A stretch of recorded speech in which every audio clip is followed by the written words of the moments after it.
It's called the trial of the century. It's called the People versus O.J. Simpson. It's called simply the Simpson trial.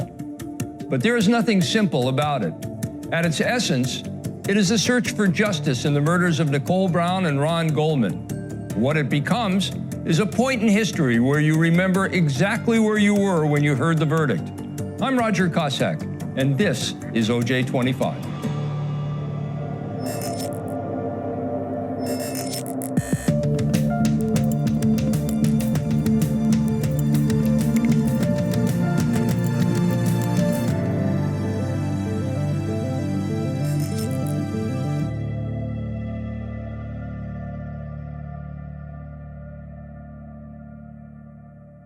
Good morning, ladies and gentlemen. Ms. Clark, on behalf of the people or the prosecution, prepared to proceed?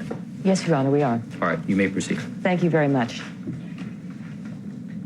Good morning, ladies and gentlemen. In this trial, just like every trial, some evidence has been presented to you that really is not relevant to answer the core question of who murdered Ron Goldman and Nicole Brown. And it's up to you, the jury, to weed out the distractions, weed out the sideshows, and determine what evidence is it that really helps me answer this question. Let me summarize for you what we have proven. We have the Bruno Mali shoe prints, all of them size 12, his size shoe, all of them consistent, going down the Bundy walk. I observed some what appeared to be bloody shoe sole prints on the ground, on the concrete.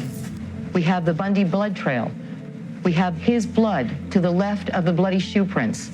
When you got to the rear gate, did Detective Phillips point anything out to you? Pointed out what appeared to be a blood transfer or smear on the upper rung of the gate and what appeared to be two droplets of blood on the lower inside rung of the rear gate.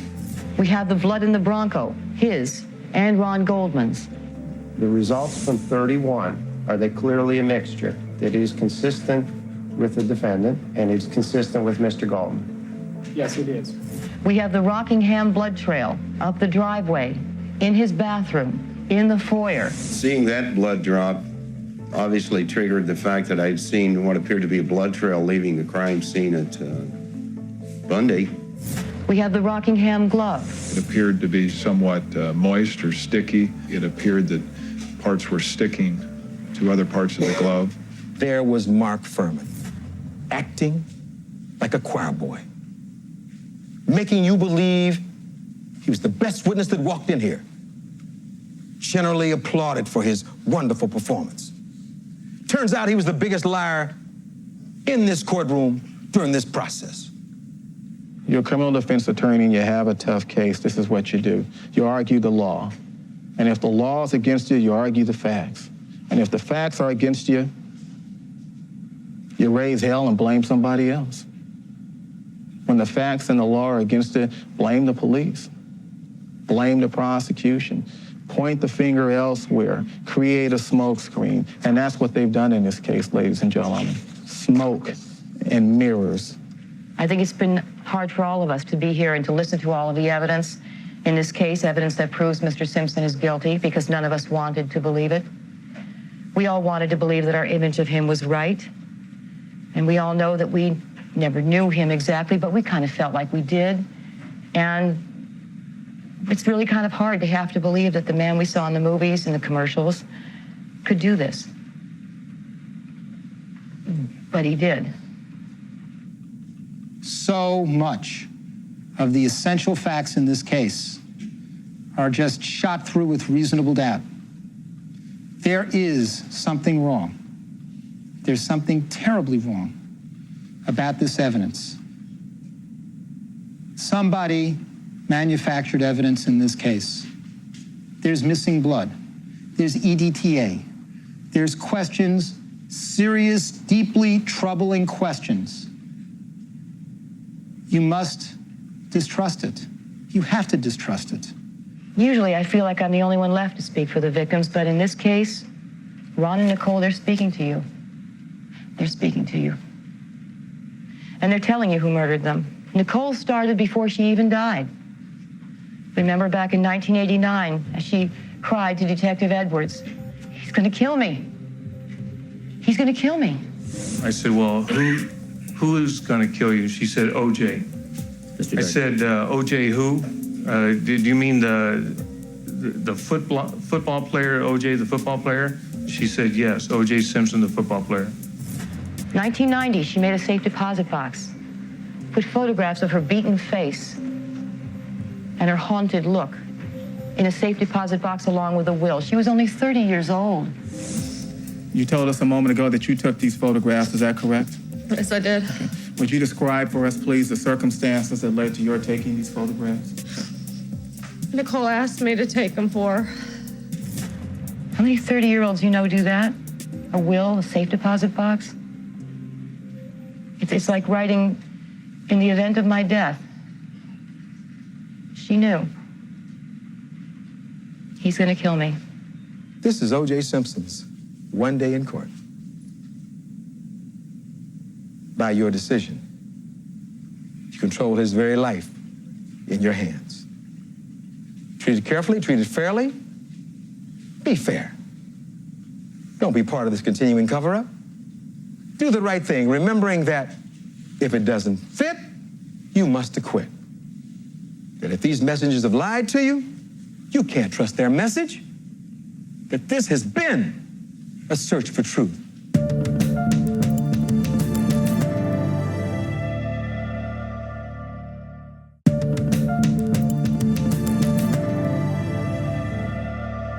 All right, let the record reflect that we've been rejoined by all the members of our jury panel. Good afternoon, ladies and gentlemen.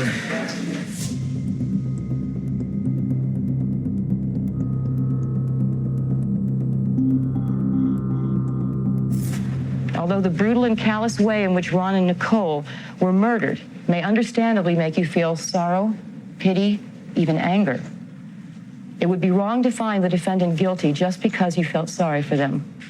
On the other hand, although it would be completely understandable if you were to feel angry and disgusted with Mark Furman, as we all are, still it would be wrong to find the defendant guilty, not guilty, just because of that anger and disgust. Perhaps at some time since 1985 or 6, you addressed a member of the African American race as a. Is it possible that you have forgotten that act on your part? No, it's not possible. Are you therefore saying that you have not used that word in the past 10 years, Detective Furman? Yes, that's what I'm saying. Did he lie when he testified here in this courtroom, saying that he did not use racial epithets in the last 10 years? Yes. Tell us how you feel about testifying today. Nervous? Is he a racist? Yes. He said if I had my way, I'd gather all the would be gathered together and burned. He said the only good is a dead. Is he the worst LAPD has to offer? Yes. They don't do anything. They don't initiate contact. It's been perfect reception of the wedding. Who said that? Officer Mark Furman. And that was his voice? Is that right? Yes. Officer Furman turned around, looked at me, and told me, I told you we'd get you. Was the testimony that you gave at the preliminary hearing in this case completely truthful? I wish to assert my Fifth Amendment privilege. Have you ever falsified a police report? I wish to assert my Fifth Amendment privilege. Do we wish that this person was never hired by LAPD? Yes. Should LAPD have ever hired him? No. It actually made me laugh. It was so far off the deep end, it was comical. I stole her little prize, and she was having a fit. In fact, do we wish there were no such person on the planet? Yes. I believe she said she wished I was never born. Wow, that hurt so bad. The fact that Mark Furman is a racist and lied about it on the witness stand does not mean that we haven't proven the defendant guilty beyond a reasonable doubt. Good morning again, ladies and gentlemen. When she gets up and gives her final argument, and you understand that the prosecution goes first. So when she did that, he just jumped on the bandwagon. That's exactly what he did. One of the things has made this country so great is people's willingness to stand up and say, that's wrong. I'm not going to be part of it. I'm not going to be part of the cover-up. That's what I'm asking you to do. Stop this cover-up. Stop this cover-up. If you don't stop it, then who? You police the police. You police them by your verdict. It has to be stopped by you.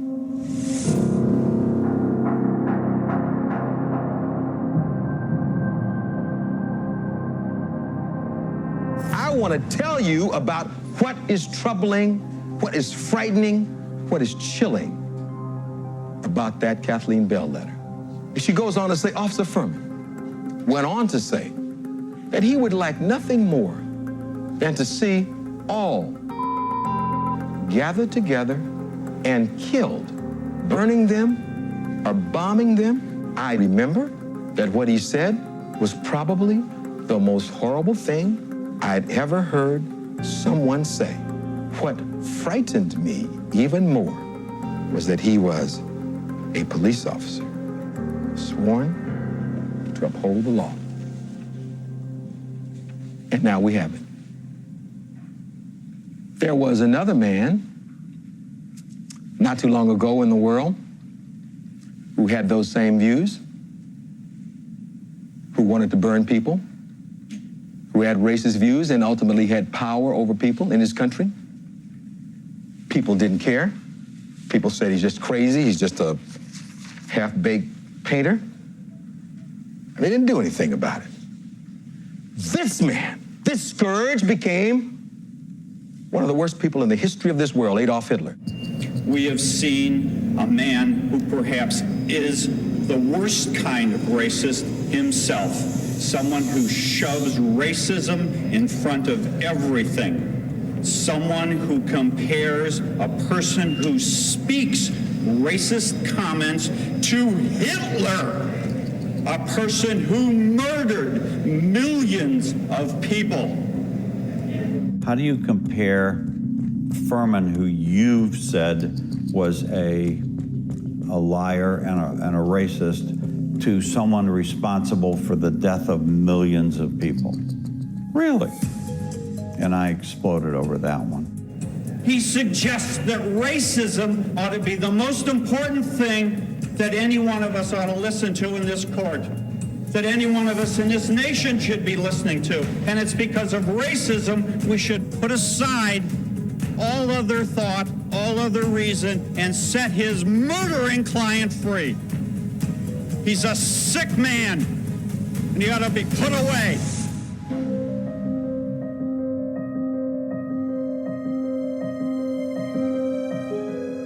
It's time for everybody to wake up and realize that we are in a for real world, and we have dealt with racism all our lives, every single day. And if someone cannot accept the fact that we have Mark Furmans walking around in this world who has collected all of the vital evidence, and they say that he is not important in this case, they're living in a fantasy world.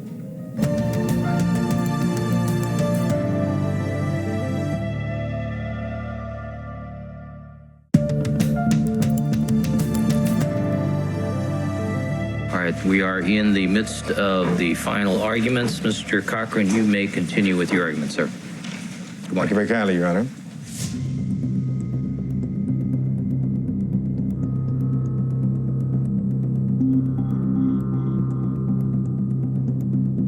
A police officer in the street, a patrol officer, is the single most powerful figure in the criminal justice system. He can take your life. He can do it right there and justify it. That's what happened in this case. They made a judgment.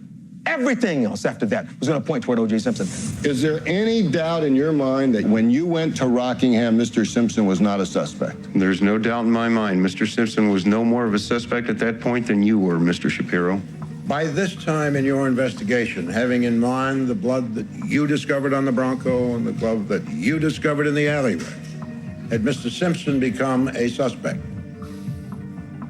I think there was a remote possibility, but nothing was solid, no. A remote possibility? Yes. If you can't trust the messengers, watch out for their message. Van Adder, the man who carries the blood. Furman, the man who finds the glove. I maintained custody of the blood sample and turned it over to the criminalist. Can you please describe the appearance of the glove, sir? It appeared to be a dark leather glove. The integrity of this system is at stake. You cannot convict when the core of the prosecution's case is built on perjurious testimony of police officers, unreliable forensic evidence, and manufactured evidence. The defense, specifically Johnny Cochran and Barry Scheck, had a brilliant close in that the ultimate reasonable doubt question was raised throughout. Then they had lots to work with. Mr. Fung, are you having some trouble keeping this story straight about getting the blood sample from Detective Van Adder from Rockingham? Sustained. You got to his bedroom. You see any socks on the floor at the foot of his bed? No. When you told us under oath that you had seen these blood spots on the rear gate at Bundy, yet no photographs were taken of those blood spots on June 13th, 1994. Would you consider that a mistake? I would call that a mistake. So are you telling us that you took blood out of that vial to do work and made no entry anywhere of the withdrawal of that blood? The fact that blood was removed is implied by the fact that I did work on it and received results from it. Now, with regard to these socks that you had seized, you didn't see any blood on those socks either, did you? I didn't get close enough to examine them. There. How about that, Mr. Fung? It's not so because they say so. That's just rhetoric. We, this afternoon, are talking about the facts. And so it doesn't make any sense. It just doesn't fit. If it doesn't fit, you must acquit. The defining moment in this trial, the day Mr. Darden asked Mr. Simpson to try on those gloves, and the gloves didn't fit. And Mr. Simpson indicating that fingers are all the way. You just go ahead and run. All right. Thank you, counsel. Remember these words. If it doesn't fit, you must acquit. Absolutely brilliant closing argument. But that line, if it doesn't fit, you must acquit, it was about much more than just the glove.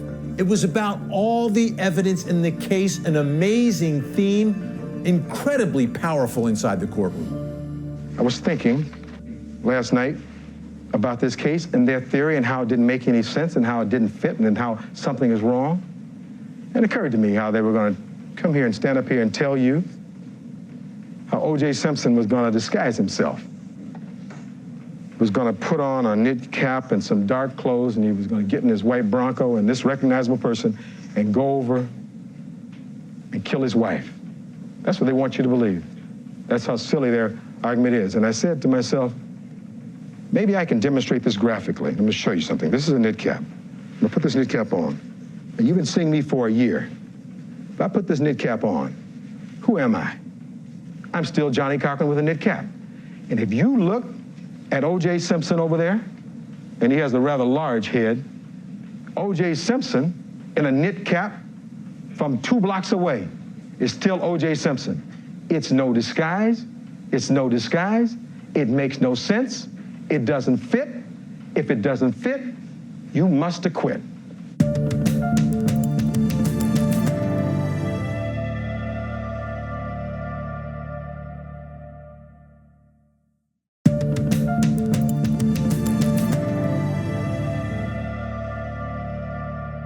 It would seem that all that's left to tell in the final episode of OJ25 is the verdict. It is not. What happens in the jury room and to those jurors during the 37 weeks of this trial is as important as anything said by any witness, prosecution or defense. You're about to go inside that room and see for yourself. I have just a few final instructions that I need to give to you before you start your deliberations on this matter. The jury went out after closing arguments. I think it was a Friday. They had the instructions read to them. Then they were going to come back on Monday and start their deliberations. Each of you must decide the case for yourself, but should do so only after discussing the evidence and the instructions with the other jurors. I already had a preconceived idea in my head which way I was going to lean anyway, which was going to be not guilty, and it was only going to be based off of, I think there was reasonable doubt presented in the case. Do not decide any question in a particular way because a majority of the jurors, or any of them, favor such a decision. I'm sitting there thinking to myself, but what if I'm the only person that sees it this way? Because again, I had no idea what my fellow jurors thought about the case. I'm going to ask that you step into the jury room to proceed with your election of a foreperson. We could be here for days, for months in this deliberation process because again, if I'm the lone guy holding out for not guilty, then will I be able to sustain all the arrows that are going to be slung at me at that point in time? As soon as you have done that, would you notify the bailiffs by pressing on our buzzer 3 times here that you've reached a determination as to the foreperson?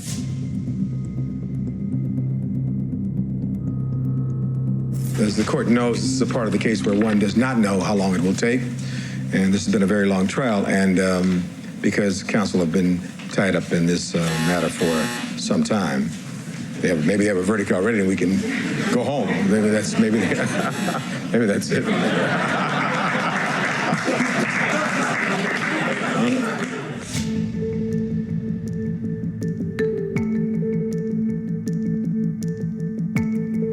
Someone says, let's take a straw vote first, just to see where people's minds were at. And so it could have been within the first 15, 20 minutes of the time we walked in there, I would say. The vote that came back was 10-2. When the 10-2 vote came in, I got up and I went to the restroom and I kind of did like, oh my God, we're almost out of here.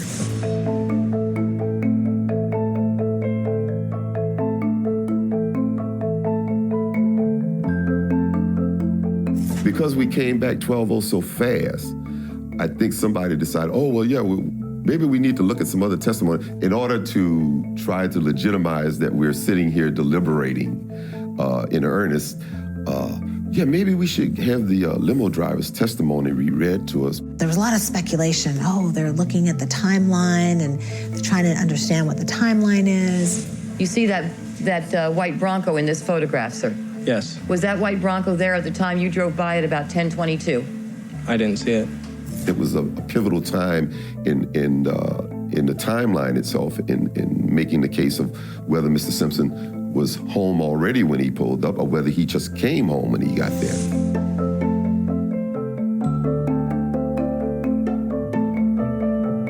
Madam Court Reporter, would you please commence? Direct examination by Ms. Clark. Question, good morning, Mr. Park. Answer, good morning. Question, sir, as of June... In my mind, I'm thinking, well, why are we doing this? But of course, I'm just sitting there and I'm letting these people do what they want to do at that point.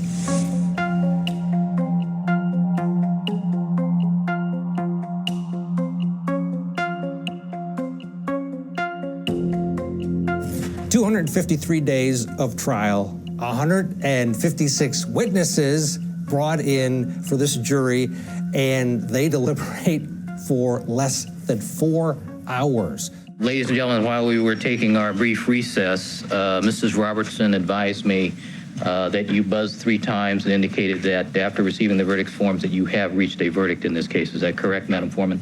Yes. All right.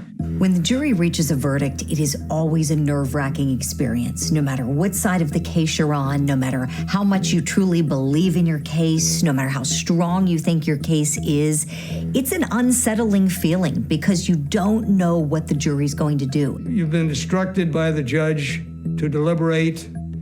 You got 9 months of testimony, right?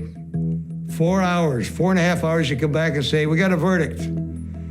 By the way, 1.5 hours of the 4.5 hours was for lunch. I'm hearing how the deliberation process was a farce, which I think I always felt it, but to hear them admit to it, it's pretty validating. I made it a point to be the person that stood up in the room and I says, hey, look, this is a very serious situation we're in here. I said, now is the time for anyone with a differing opinion to start voicing your opinions. And there was silence in the room. No one spoke up for themselves. These people were too beat down to even try to fight for their own conviction of how they really felt about, why they voted the way that they did. And I think they start realizing, oh, well, we're this close to leaving, I guess, hey, forget it. was pissed. And I'm sitting here thinking, this is a life or death situation. This is, you know, you've got justice in the palms of your hands, and it was a joke to all of you. I mean, it's disgusting.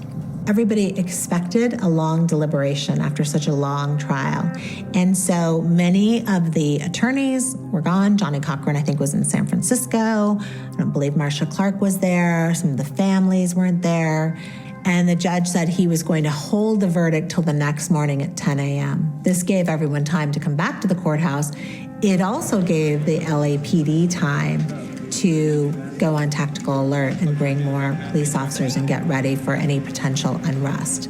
I don't want to ever downplay the significance of what actually happened here, that these two people were murdered, Nicole Brown and Ron Goldman. I never want to undermine that significance at all. And I've always had a problem with not being able to provide their families closure in this case. But definitely, yes, it was a situation where I felt it happened too fast.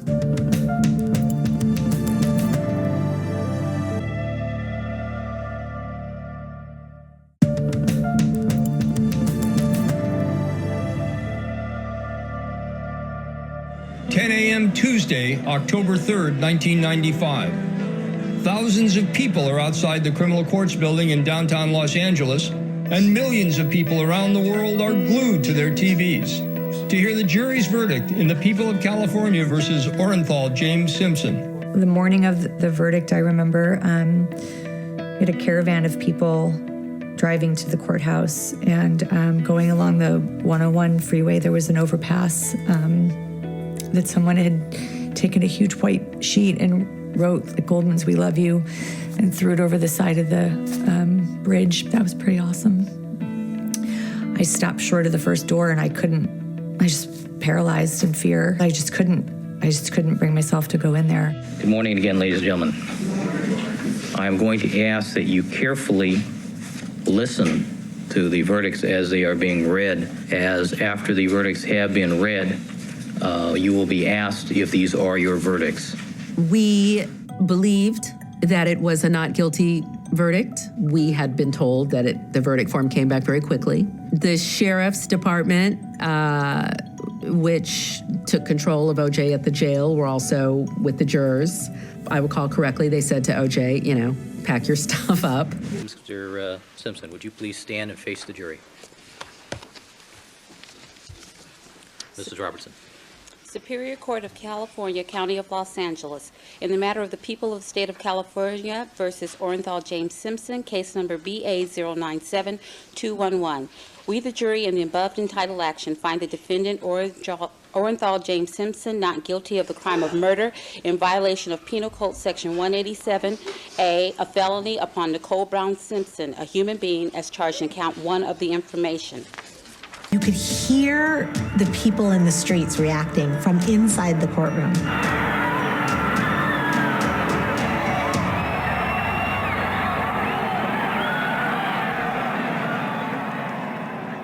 I just wanted to get out. And I just remember sitting there just like this and asking the bailiff, and she goes, "I can't let you go." I just wanted to run and be free of all of it. I think they first read Nicole's verdict. And, in my head, it's, well, I haven't read Ron's yet, almost thinking that there could be a different verdict for both.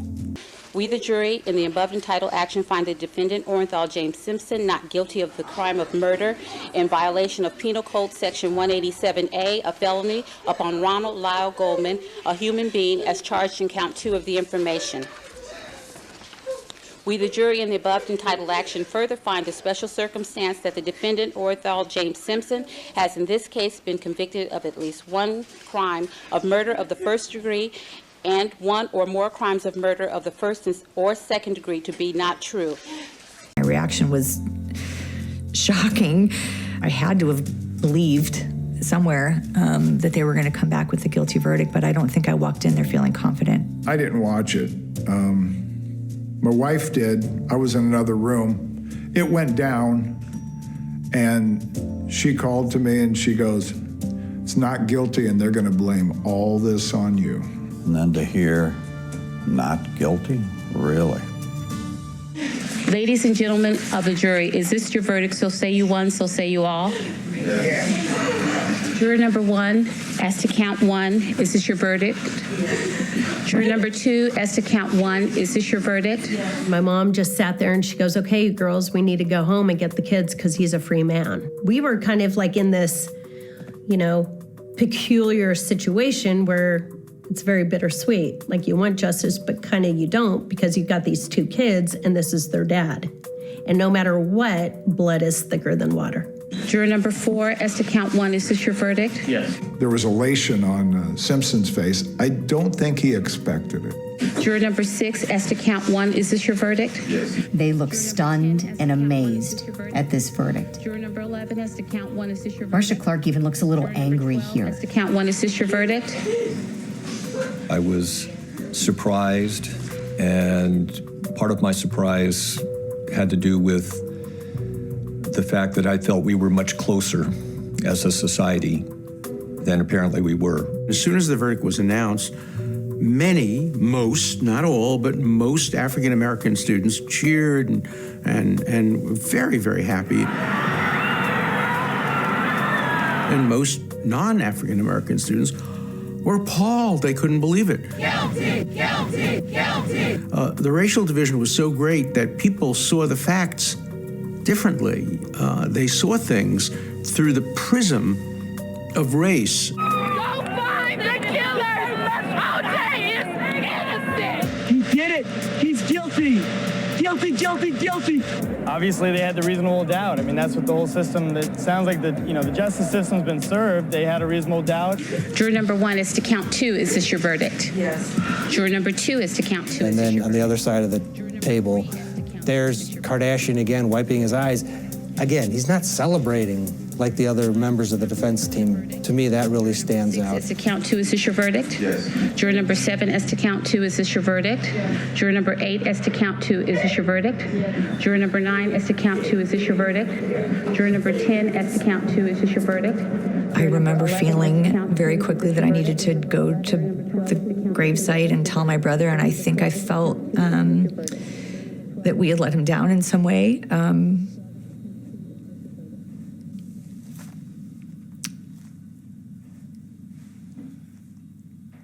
I don't think that there are adequate words to describe what that feeling feels like. This is so heartbreaking. That's the image that's in my mind. It felt like everybody was crying. O.J. Simpson's son was hunched over and he was sobbing. The Goldmans were crying. The Browns were crying. O.J. Simpson's mother was there, his sisters. And there was just so much emotion and tension inside that little courtroom. All right, the defendant having been acquitted of both charges, he is ordered transported to an appropriate sheriff's facility and released forthwith. All right, we'll stand in recess. Thank you. What I learned also about this particular trial is that when you can pay for good attorneys, you can actually probably buy yourself out of a guilty verdict. And I think that's what happened here. The jury was discharged. They went out the back of the courtroom. We had juror number 6 make sure we were all aware of how he felt with this Black Power salute. And I put the fist up is to say, try and enjoy your life and do something practical with yourself. Because I felt like he had been given a gift with this acquittal.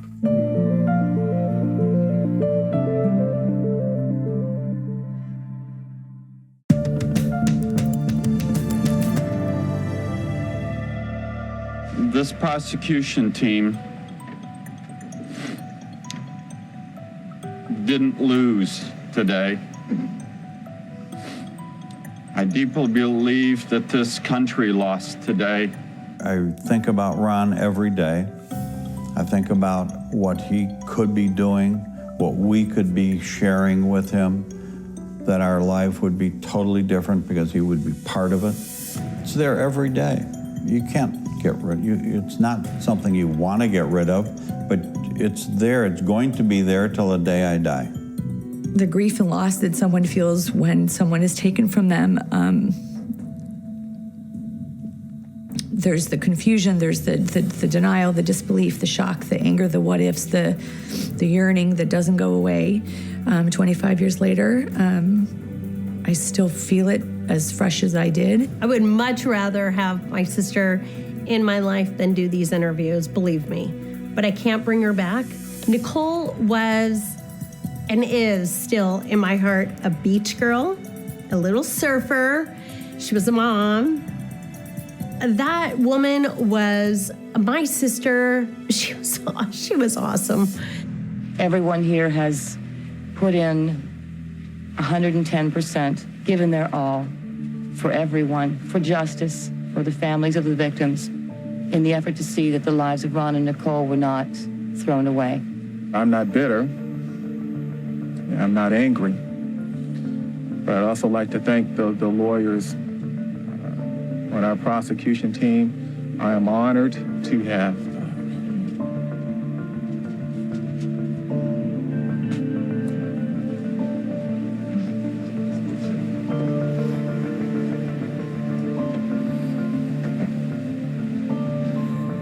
for the Browns and the Goldmans, we're not going to give up. And for Ron and Nicole, we'll never forget you, ever. Thank you. There was a philosopher, Santayana, if I recall, who talked about what happens when we fail to heed the lessons from the past. And I think the Simpson case, in many, many respects, provides us as trial lawyers, as law enforcement officers, judges, and the general public with a lot of lessons, and hopefully, systemically, that we do things better. A statement from my father. I'm relieved that this part of the incredible nightmare that occurred on June 12, 1994 is over. My first obligation is to my young children, who will be raised the way that Nicole and I had always planned. My second obligation is to my family and to those friends who never wavered in their support.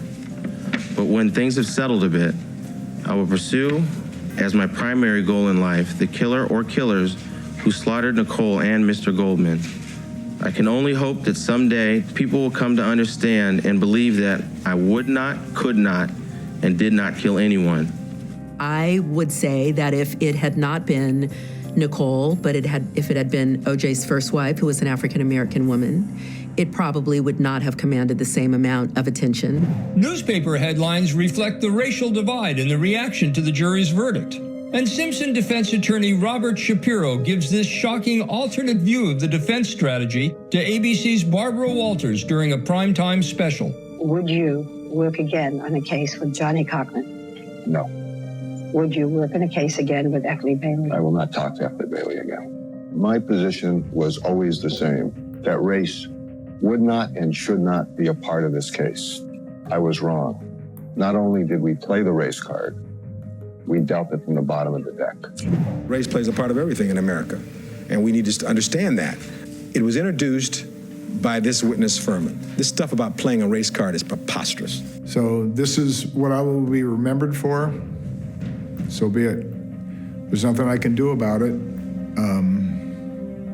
I can't apologize for being a good detective that day. I won't lower myself to grovel about if I'm a racist or I'm not. I feel that race is the only explanation for the anger that exists today. That's just the reality of the world that we live in, which is all the reason that many of us who are, no matter what our business might be, we're still activists, because we know that there's such a just blatant injustice that's going on as it relates to black people. People still feel strong emotional reactions to the acquittal. What it indicated to me is the magnitude of how badly the verdict was received by people. Some guy comes up to me and goes, "How dare you? You are just a really low-life piece of and all of this," and he was just disparaging me. Life is not a bed of roses. This is a rough, dirty game, and this is the way it plays out. We have lost our belief in the justice system in this case because we haven't let it go. You will never have a trial that captivates the entire nation in a moment like this. The world has changed. It still resonates 25 years later and still feels modern in some ways. All these people are going to stick to this story. Cops all bad, cops plant evidence. What else can I tell you? You can believe what you're going to believe. I'll never be okay.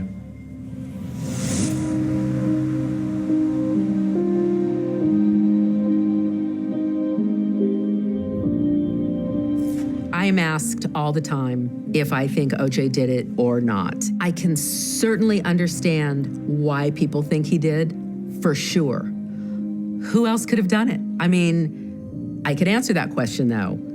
We don't know. Orenthal James Simpson, not guilty of the crime of murder in violation of Penal Code Section 187. Having us locked up like this all this time is not going to be beneficial to the outcome that I think most people would have wanted.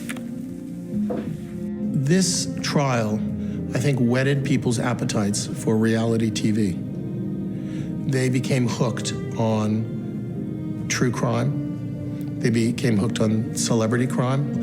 And there became an unquenchable thirst for tawdry information about people who were once heroes, who were then cut down either through their own actions or through other people's actions. And once you turn on that faucet, it's tough to turn it off. I had the support of so many people all over the world, and I know that prayer of the righteous prevaileth much. If he did it, someday he's going to have to answer to his maker. But if he didn't do it, look what we have done, not only to him, but to his entire family. This is not justice. This is a sham.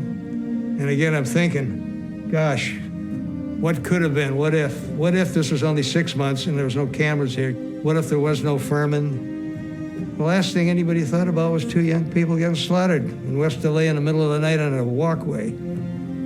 That just seemed to be forgotten entirely.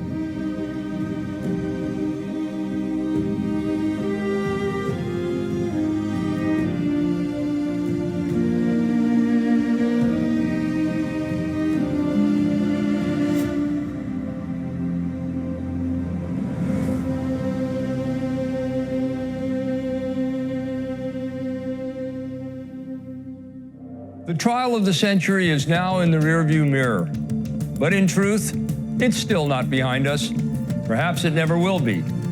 I'm Roger Cossack, and this is OJ25.